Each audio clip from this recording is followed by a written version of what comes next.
Hey everyone, Farrell here with a different sort of video. Now, I'm not one to really participate in the outrage culture that other YouTubers like to participate in. Take a look at your newsfeed and look at all the crazy, repetitive, 10-20 minute long videos about Diablo Immortal from YouTubers that don't even play Diablo, nor ever have.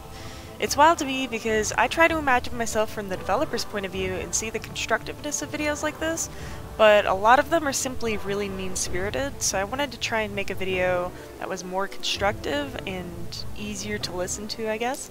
So in this video, I want to create a constructive breakdown of island expeditions. I'll be going over pretty much everything island expeditions have to offer, and I'll have some timestamps below so you can sift through these different categories and listen to whatever you want to listen to. With that, let's just head right into it, I guess. At this moment, I've done about 150 different island expeditions, all with different difficulties. Most of them I've done while leveling. What I find really cool about island expeditions is how scaling can come into play, and how you can play with your friends at max level, or just randoms at max level, while leveling your toon. This opens up some variance on how you want to play, whether it's for leveling, or farming doubloons for the vendor coming up in 8.1, or going after the elusive rare drops. Not only that, but islands have a different setup of mobs every time. While this sounds great on paper, it still felt kind of repetitive, you know, kill some trash, find the early spawned humanoid rares, wait for the rare event, which is usually that stupid Azurite elemental, kill the enemy faction, and then repeat. In a way, it's the same as running a dungeon you've done over and over again, just with the illusion that it's like completely different, even though it's the complete same setup. With all that aside, there's of course new rewards that expeditions have to offer, which are cosmetic drops that pretty much pander to everybody that likes, you know, cosmetic stuff, which is mounts, pets, and transmog. And I think there's toys too, but I don't know if I've gotten any. They also have fun little flavor quests that offer little tidbits of lore, which I found really fun and interesting. Island expeditions also offer a new way to participate in PvP. It's a mix of PvP and PvE, where you have to fight for resources on the island, and you have the benefit of using your PvP talents on the island. I've played all difficulties many times over, and the only one that I felt worth doing was normal mode. If I'm not leveling, it generally feels like I'm really wasting my time. Coming to the end of an island and receiving like literally nothing but Azurite is not fun, and if it's on normal mode it doesn't feel that big of a loss to me. 5 minutes wasted is better than 15 minutes after all. Heroic and Mythic islands are simply longer and harder to do big pulls with. PvP is a completely different take on all three PvE modes, with a lot of focus being on shutting down the enemy faction. While this was fun the first time, I found it not worth my time, as the Conquest reward is like 50, and that's too low to justify doing it.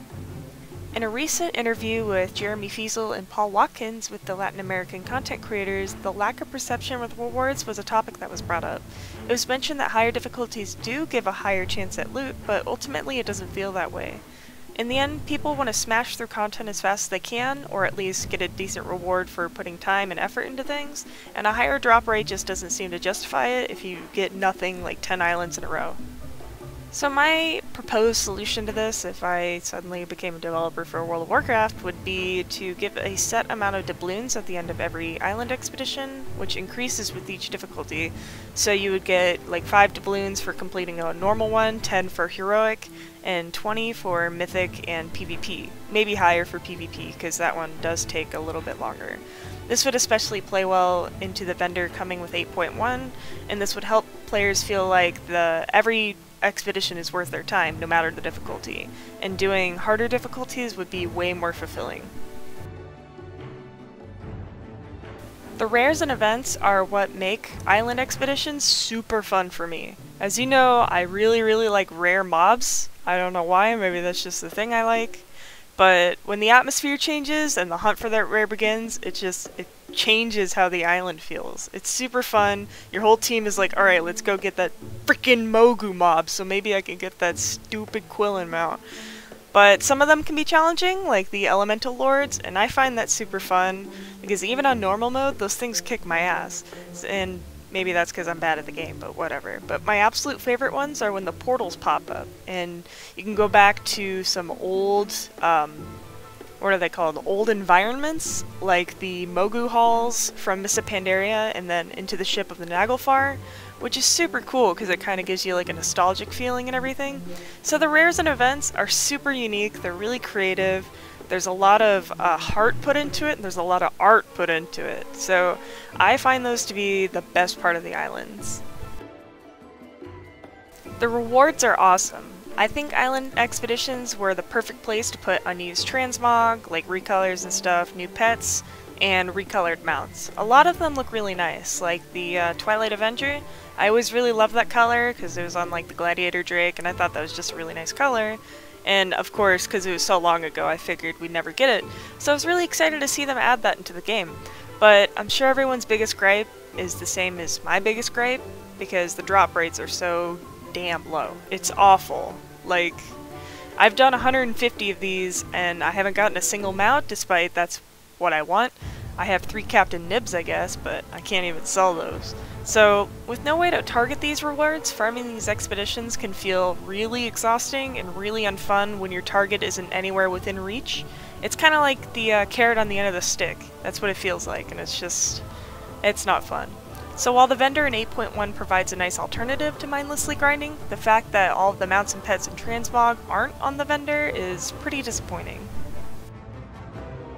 Island expeditions provide a fresh alternative to questing and dungeons while offering a huge variety of rewards with fun events and fun mobs to fight. Each island has a different layout with amazing aesthetics and different biomes.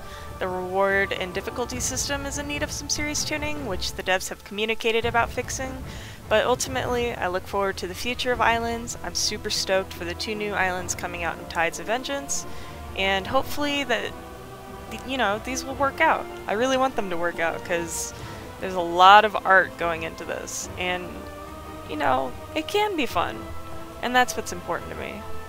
Thanks for watching, everyone. If you want to see another video like this, like breakdowns about different features in BFA or just my opinion on things, be sure to let me know in the comments or tweet at me or something. If you don't want to see a video like this and just want to see me screaming about mounts or whatever, also let me know in the comments. Have a good week, everyone. Can I speak English? And good luck with your in-game endeavors.